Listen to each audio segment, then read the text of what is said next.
Cumprimentos, amados, com a graça e a paz do Senhor Jesus Cristo. Estamos dando início à nossa quarta videoaula da nossa lição de juvenis. Iniciamos aqui dando continuidade ao nosso trimestre, no primeiro trimestre de 2022. E hoje estamos falando sobre os hebreus, quando os hebreus vão para o Egito.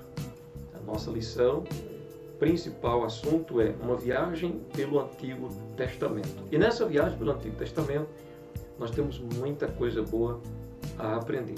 Nessa lição, por exemplo, vamos aprender sobre a ida do povo hebreu para o Egito. Observaremos o protagonismo de José, a fidelidade desse rapaz a Deus e a sua paciência diante das provações. José era bem jovem quando teve sonhos que revelavam o seu futuro grandioso. Mas teve de atravessar ainda muitas reviravoltas até vivenciá-los. Foi invejado pelos irmãos, vendido como escravo e mesmo fiel em sua tarefa, foi caluniado e também preso por Potifar. Na prisão ainda ficou esquecido por um tempo, até enfim chegar o grande momento de sair e ver cumpridas as promessas do Senhor em sua vida. Desde o dia em que sonhou até o dia em que foi nomeado governador do Egito, passaram-se aproximadamente 13 anos. A fé de José foi provada durante todo este período. Agora, reflita. Você acha que seus sonhos estão demorando para se realizarem ou para se cumprir? Temos um conselho da parte de Deus. Espere em Deus, assim como José, mas espere com integridade. Sim, com mansidão, sem murmuração, sem revolta, pois o Senhor sempre cumpre o que promete e os que nele esperam jamais serão envergonhados. A nossa leitura bíblica em classe nós encontramos em Gênesis 41, versos 53 ao 57, capítulo 42, verso 1 ao 5 e capítulo 41, verso 53. Isso mesmo, isso. São duas referências. Gênesis 41, verso 53 e 57 e 42, do 1 ao verso de número 5. Vamos à nossa lição. Nosso objetivo é ressaltar que a promessa de Deus a José já provia o livramento de sua descendência. Destacamos que a fome levou a família de Jacó a buscar socorro no Egito, onde, chegando ali, se multiplicaram. Mostraram que após a morte de José, um faraó que não conheceu começou a escravizar os hebreus. Bem, a família de Jacó. A preferência do pai por José. O patriarca Jacó, cujo nome fora mudado para Israel, teve 12 filhos homens, e estes filhos deram origem às 12 tribos de Israel. Dentre as 12 tribos existem duas meia tribos, que são a de Efraim e a tribo de Manassés, que são filhos de José, netos de Jacó. Isto ocorreu porque, em vez de existir a tribo de José, existiam duas meia tribos que o representavam. A Bíblia diz que Jacó habitou na terra das peregrinações de seu pai, na terra de Canaã. Foi nesse lugar que José teve os seus sonhos. O sonho dos sonhos de trigo, o sonho dos molhos de trigo de seus irmãos, curvando-se diante do molho de José, e o sonho do sol e da lua, e 11 estrelas também se curvando diante dele. A partir de tal revelação, os irmãos de José, que já não gostavam dele por seu filho preferido de Jacó, por ter ganhado uma túnica diferenciada e por denunciar os erros dos irmãos, tanto mais o aborreciam por seus sonhos e por suas palavras. Note um detalhe nesse texto. Note que José era considerado pelos seus irmãos como o querido do pai. Mas se abrirmos aqui um parênteses, poderíamos fazer a seguinte pergunta: por que Jacó tinha tanto orgulho do José? Por que Jacó era tão apegado a esse rapaz? A maneira do rapaz ser já deixa bem claro para a gente. Um rapaz manso, um rapaz meigo, um rapaz temente, um rapaz obediente, um rapaz honesto. Isso cativava muito, além de ser filho da esposa que ele mais amava. Após esse episódio, então, os irmãos de José tramaram a sua morte. Por quê? Inveja. Inveja é algo tão terrível que é capaz de desejar a morte do seu próximo. Enquanto discutiam se deveria ou não matá-lo, com ele já dentro de um poço, passou uma caravana de ismaelitas e seus irmãos decidiram vendê-lo como escravo para aqueles comerciantes. Assim, José foi levado para o Egito, mas Deus estava com José. Esse é o detalhe mais importante. Seus irmãos mancharam sua túnica com o sangue de um cabrito e levaram-na para Jacó. Quero que você possa aprender uma coisa aqui. Pode alguém querer manchar a sua túnica, mas ninguém consegue manchar a sua honra quando você está com Deus e quando Deus está com você.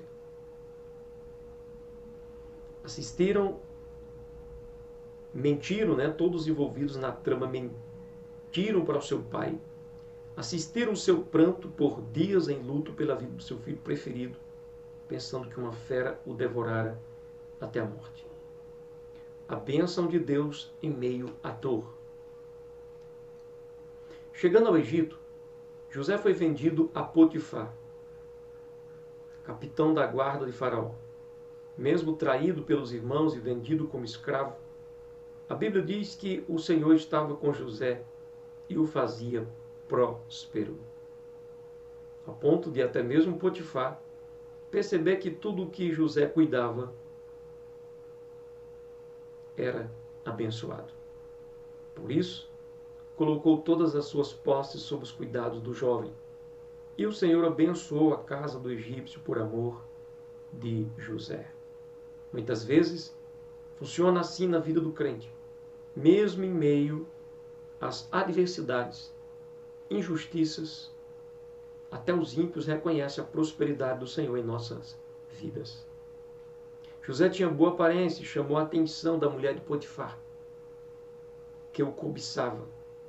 Como José era temente a Deus, recusou-a mais de uma vez, até que em uma emboscada, mesmo José fugindo do pecado, ela o acusou e injustamente José foi preso. Temos aqui uma outra lição. Para escapar de cair nas tentações, tema a Deus, seja temente a Deus. Tema e trema diante do Senhor, diante da sua autoridade, porque assim nos desviaremos do mal como José fez. Imagine que coisa cruel ser preso por um crime que não cometeu.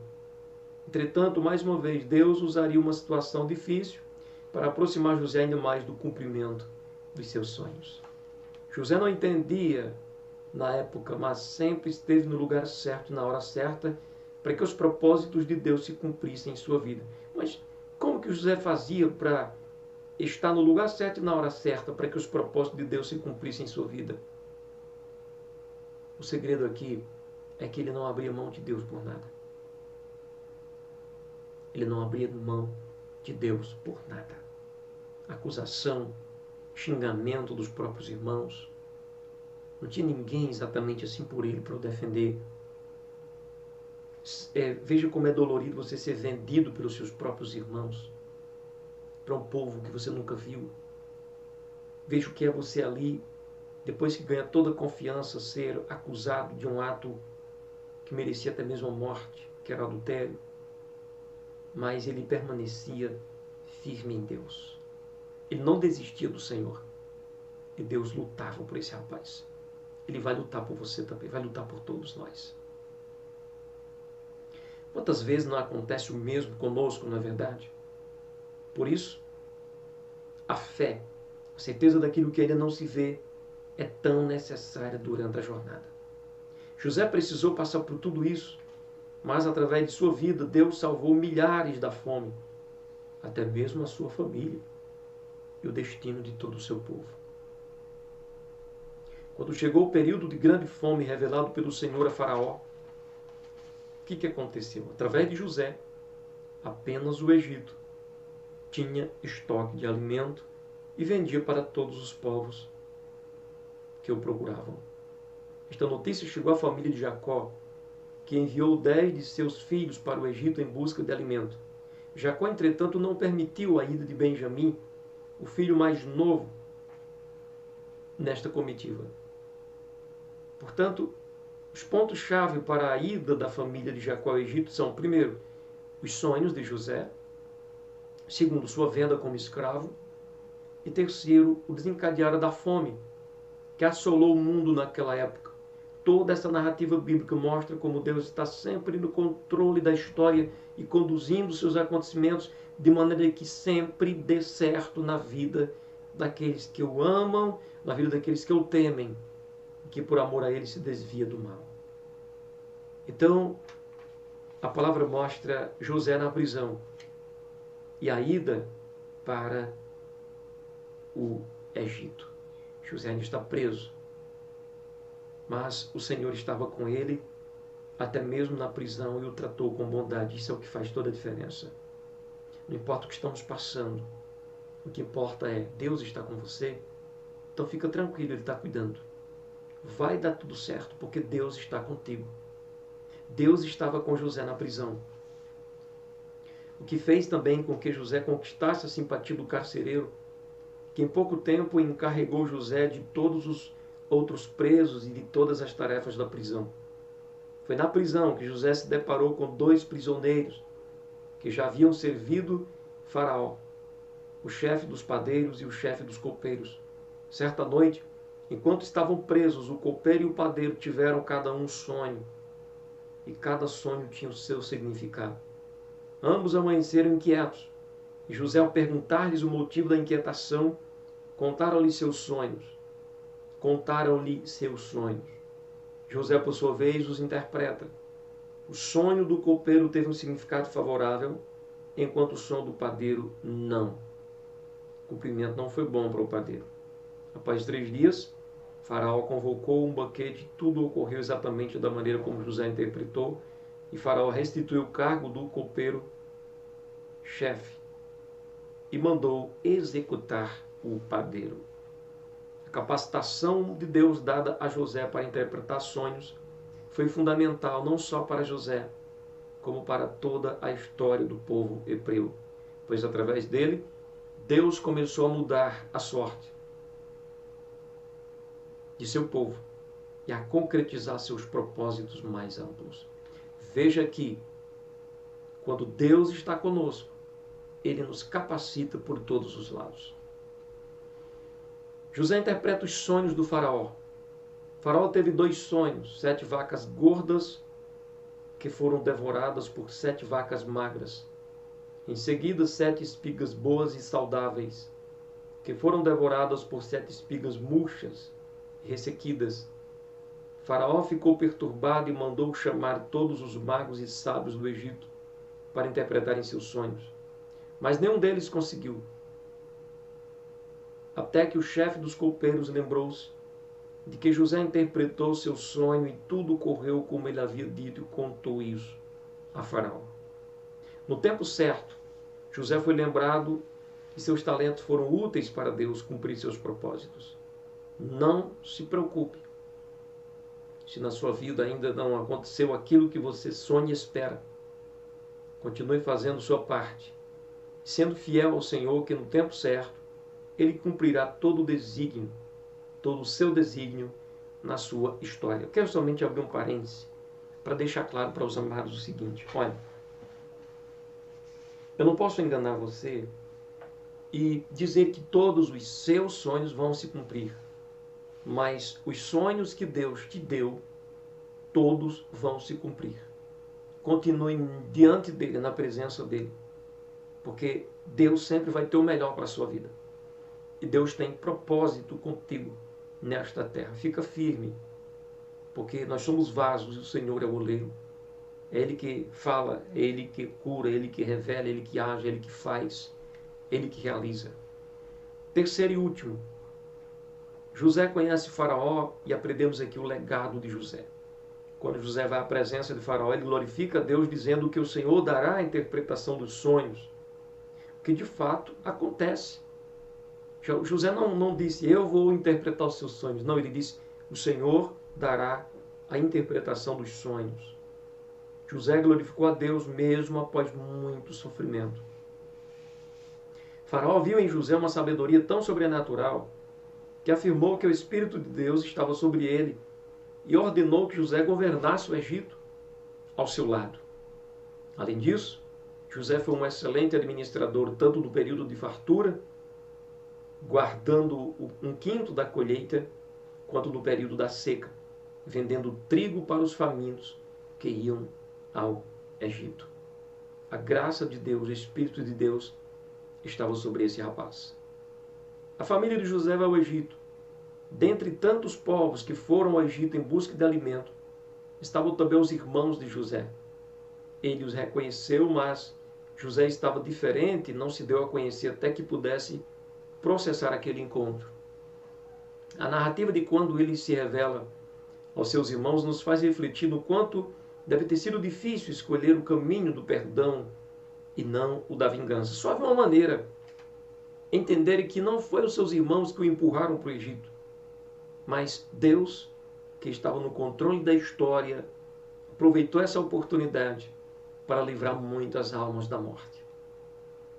Vemos que o Espírito do Senhor ainda estava em José. Ele conseguiu liberar o genuíno e emocionante perdão e ainda proveu salvação ao mandar trazer toda a sua família ao Egito. Quando Jacó chegou ao Egito com toda a sua família e cerca de 70 pessoas, eles habitaram numa terra boa para o plantio sob a autorização do faraó. E os hebreus prosperaram muito na terra de Gósen, no delta do Nilo, onde o povo cresceu e se multiplicou abundantemente. O tempo passou até se levantar um faraó que não conhecia a história de José e sua família. Este faraó, provavelmente, depois toda a dinastia do anterior, e tomou o poder. Ele percebeu que o povo hebreu crescia e prosperava com muita velocidade. E, movido por inveja e medo, escravizou e oprimiu o povo.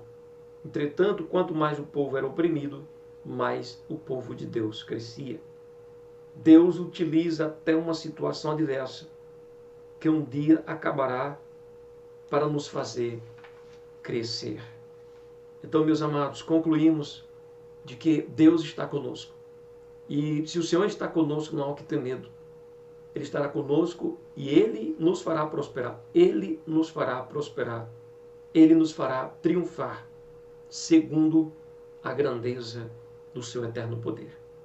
Concluímos dizendo que Deus está no controle de todas as situações. Por mais que uma circunstância pareça adversa, injusta, ou que não haja saída, lembre-se da história de José. Deus sabe o que está fazendo, mesmo quando não entendemos. O agir de Deus é surpreendente. Um dia José estava esquecido, numa prisão, e no outro dia estava sendo exaltado por Faraó diante de todo o Egito. Ele usa até o que nos ocorre de mais doloroso e terrível, para um dia alcançarmos o que foi prometido por Ele mesmo. Fica na presença.